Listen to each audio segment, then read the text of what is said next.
이제 오늘 283일째입니다.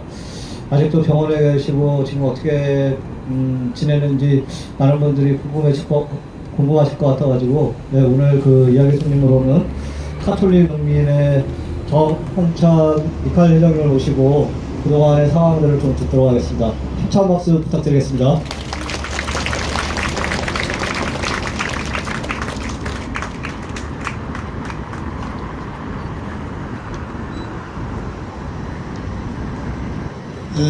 올 여름은 유난히도 덥습니다.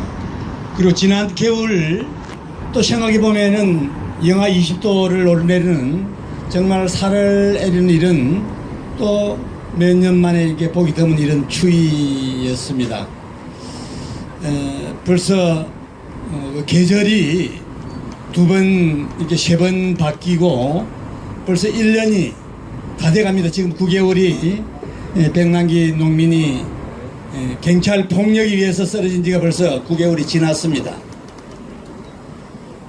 사실은 그 의사가 한 달 전만 하더라도 일주일을 넘기지 못하겠다 하는 얘기를 해서 네덜란드에 있는 딸도 이렇게 산전에 좀 포기하고 이렇게 해서 연락을 다 하고 이렇게 했습니다마는 정말 이게 기적이 아닌가 하는 생각을 갖습니다.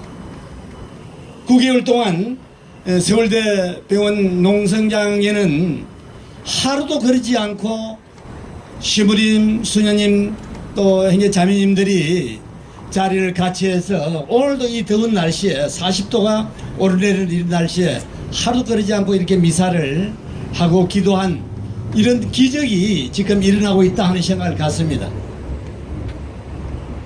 그런데 지금 우리가 이렇게 하는 것들은 정말 이런 소중한 생명을 지키는 거 이게 정말 소중하기 때문에 이런 살을 내리는 추위 이런 또 올같이 이렇게 더운 더위를 무릅쓰고도 많은 분들이 그 백남기 농민의 고통을 같이 함께 나누기 위해서 이렇게 참여하는 이런 것들이 바로 기적이 아닌가 하는 생각을 저는 갖습니다. 그런데도 지금 정치권에는 이 정권은 말할 것도 없고 모든 여소야대를 만드는 이런 상황에서도 한치의 해결의 기미는 보이지 않고 있습니다.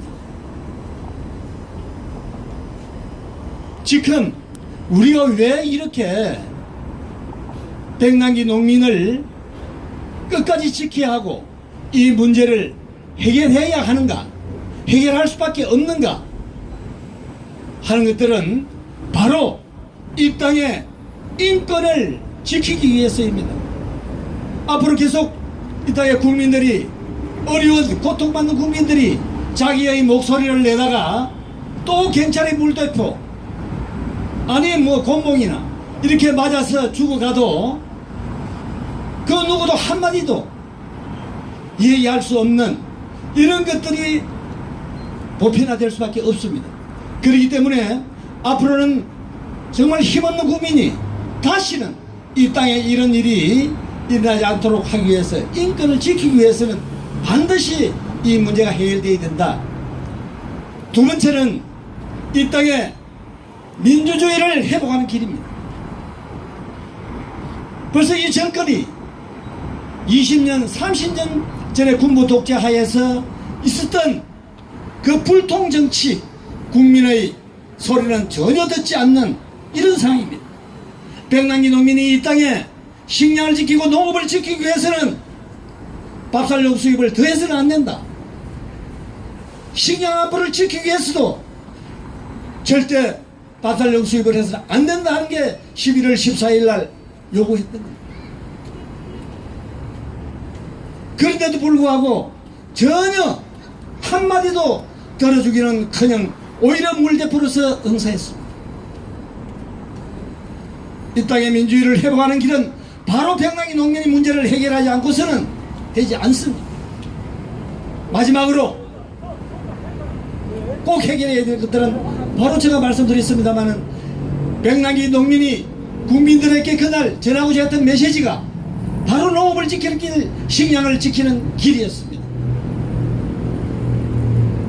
10만이 넘는 전국에 있는 많은 농민들이 올라와서 이 정권과 국민들에게 전하고자 했던 것들은 바로 이대로는 한국 농업이 무너질 수밖에 없고 농사 지을 사람이 없기 때문에 대통령이 후보 시절 21만은 약속했던 이거라도 지켜라. 그래야만이 농민들이 농사를 지을 수 있다 하는 거였습니다. 반드시 백남기 문제를 해결하는 것은 이 땅의 인권 문제, 민주주의 회복 문제, 농업을 지키는 이 세 가지 문제이기 때문에 우리는 반드시 이 문제를 해결해야 합니다. 그래서 이 이후에 지금까지도 농성장을 병원 앞에만 했습니다마는 이 농성장을 2개를 꾸렸습니다. 아까 시무님 강동기도 말씀이 계셨습니다마는 이대로는 안 된다 해서 지금 새누리당 당사 앞에 여성 농민들이 이 더위에 천막도 치지 않고 단식 중에 있습니다. 그리고 내일은 경찰청장 퇴임하는 날인데 이대로 보낼 수 없다. 책임을 물어서 보내야 되지 않느냐 해서 경찰청 앞에 기자회견이 있고 또 정의당에서는 국회 계단 앞에서 국회 청문회를 요구하는 3당이 합의한 것들을 지키라고 지금 계획 중에 있습니다. 그리고 24일 제가 몇 번 미사 때 광고를 했습니다마는 이때 우리 국민들이 이제 일어나야 되기 때문에 이제 계속 말만 가지고는 안 되기 때문에 행동으로 옮길 수밖에 없다. 그래서 지금 국회 청문회 청원을 14만이 넘는 국민들에게 받았습니다. 이걸 그날 국회 앞에서 국회의원들과 우리 전체 국민들이 같이 함께 기자회견을 갖고 난 이후에 국회의장한테 이걸 전달하는 시기 있습니다. 이때는 오늘 이 자리에 많이 오신 시무님, 수녀님 그리고 많은 행제자매님들 자리를 꼭 같이 함께 해 주셔야 될 것 같습니다. 그 자리에 몇몇 되지 않는 사람들이 모여서 기자회견을 하거나 또 국회의장한테 그걸 전달한다고 하면은 또 이 문제가 해결하는 데는 상당히 어려웁니다. 이건 그날 정말 국민들에게 정말 백단기 문제를 제가 3가지 얘기했던 이 문제를 국민들한테 널리 알리면서 꼭 국회에서 이 청문회를 통해서 진실을 밝힐 수 있도록 해야 하는 겁니다. 그리고 25일은 지금 단식을 하고 있는 여성 농민들이 국민은행 앞에서 집회를 갔습니다. 그리고 앞으로 이 문제를 해결하는 데 있어서 백남기 문제, 세월호 문제를 같이 함께 하도록 했습니다. 연대 투쟁을 해야만이 이 문제를 풀 수 있다. 그렇게 해서 앞으로 야당 당사를 증거하든 어쨌든 우리가 할 수 있는 한 이런 것들이 약속이 되지 않으면 끝까지 우리가 투쟁할 것을 결의를 했습니다. 여기에 앞으로 많은 관심 가져주시고 같이 함께 하실 때 같이 함께 해 주십사는 부탁 말씀드리면서 끝까지 같이 함께 해 주십시오. 정말 고맙습니다. 네, 다시 한번 힘찬 박수 부탁드리겠습니다.